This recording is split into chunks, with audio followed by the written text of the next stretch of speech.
People तो नहीं लगा सकते, एक गमले में लगा करके उस पीपल की आप पूजा कर सकते हैं। आसपास कहीं पीपल है, मंदिरों में पीपल है, तो वहाँ जाकर के अर्घ दीजिए और पूजन कीजिए। शनि दोष, शनि की 7.5, अड़ैया, बुरे प्रभाव, नज़र इत्यादि शनिवार के दिन पीपल देवता के ऊपर जल चढ़ा करके तिल के तेल की जोत जलाओगे तो पुरखे प्रसन्न, सरसों के तेल की जोत जलाओगे तो आपकी निरोगी काया, और घी की जोत जलाएंगे आप तो इससे भगवान देवी देवता प्रसन्न होते हैं। इसलिए पीपल की जड़ों में 3 दिए जलाने की बिल्कुल बात कही गई है। संध्या के समय, शाम के समय पीपल के नीचे दिया जलाने की बड़ी महिमा है, और सुबह से दोपहर तक जल चढ़ाने की बहुत बड़ी महिमा है।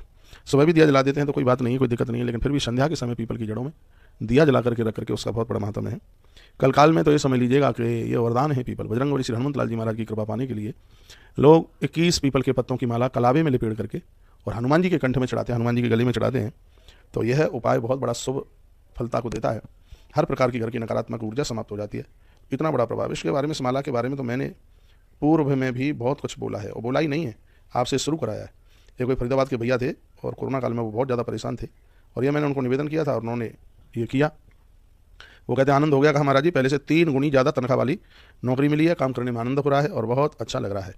तो आंवले का जो पेड़ है, पीपल का है, बरगद का है, ये सब पेड़ हैं वो बड़े करामाती हैं, धरती के साक्षात देवता हैं, और इनका एक बहुत बड़ा आशीर्वाद मिलता है।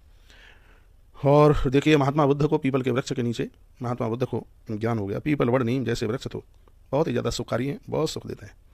इन वृक्षों की जितनी महिमा कही जाए उतनी कम है। मूले ब्रह्मा, मध्य विष्णु, शाखा शंकर में पत्रे पत्रे सर्वदेवायाम वृक्ष राज्यो नमस्तुते। जिसके मूल में ब्रह्मा जी और जिसके तने में साक्षात विष्णु, जिसके ऊपर के भाग में महादेव, जिसके पत्ते पत्ते पर सभी देवता बैठे हुए हों।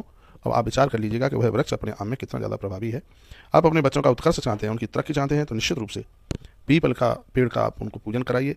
पीपल के वृक्ष के नीचे आप जो जलवाइए।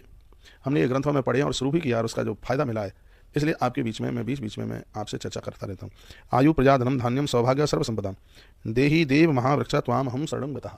पीपल की ये परिक्रमा करते हुए प्रार्थना की जाती है, पीपल देवता हमें आयु दीजिएगा, हमें धन दीजिएगा, परिवार दीजिएगा। माताएं कहती हैं हमारे सिंदूर की आयु बढ़ाइएगा। हम आपको प्रार्थना करते हैं, देहि देवी महावृक्षा त्वाम हम शरणं गतः। हे पीपल देवता, हम आपकी शरण में आए हैं, जो आप हमें दे देंगे वो हमें कहीं से मिल नहीं सकता। ऐसी जब प्रार्थना करते हैं तो पीपल देव उन्हें सर्वस्व उनके भंडार भर देता है, किसी भी चीज़ की कमी नहीं रहने देता। विश्वेश्वराय विश्वभाय विश्वपते गोविंदाय नमो नमः। हे भगवान, स्वयं भगवान गोविंद भी आपकी पूजा करते हैं। हे भगवान, आप विश्व के आराध्य हैं और विश्व आपके द्वारा चल रहा है। हम आपकी शरण में चल करके आए हैं और आप यह हमारे ऊपर कृपा कर दीजिएगा। हम आपकी कृपा के लिए आकांक्षी हैं। इस प्रकार से भगवान पीपल देवता की वंदना करते रहिएगा। श्रीमद् भगवद गीता में भगवान श्री कृष्ण ने पीपल को स्वयं का ही एक स्वरूप बताया। भगवान कृष्ण कहते हैं, अर्जुन, पीपल साक्षात मेरा ही तो रूप है।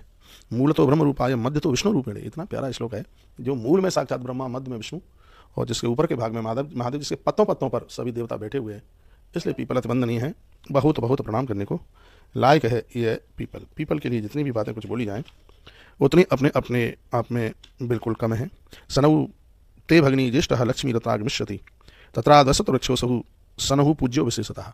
शनिवार के दिन इसकी पूजा करने से, शनिवार के दिन इसकी पूजा करते हो आप, तो इससे तो माँ यमुना भी कृपा की बरसात करती है। भगवान विष्णु कहते हैं, लक्ष्मी जी ने कहा, हे भगवान, ये मुझे भी आप दे दो कि शनिवार के दिन जो पीपल वृक्ष की पूजा करेगा मेरा वास उसके घर में हो। ये स्वयं मैया भगवती ने ऐसा कहा। तो फिर मैं आप सबको यह निवेदन करना चाहूँगा कि हर शनिवार के दिन ऐसा कुछ नियम बना लीजिए, पीपल वृक्ष को वंदन कीजिए, उन्हें प्रणाम कीजिए, समय निकाल करके जाइए, परिक्रमा लगाइए, फेरी कीजिए, पूजा कीजिए, आनंद हो जाए।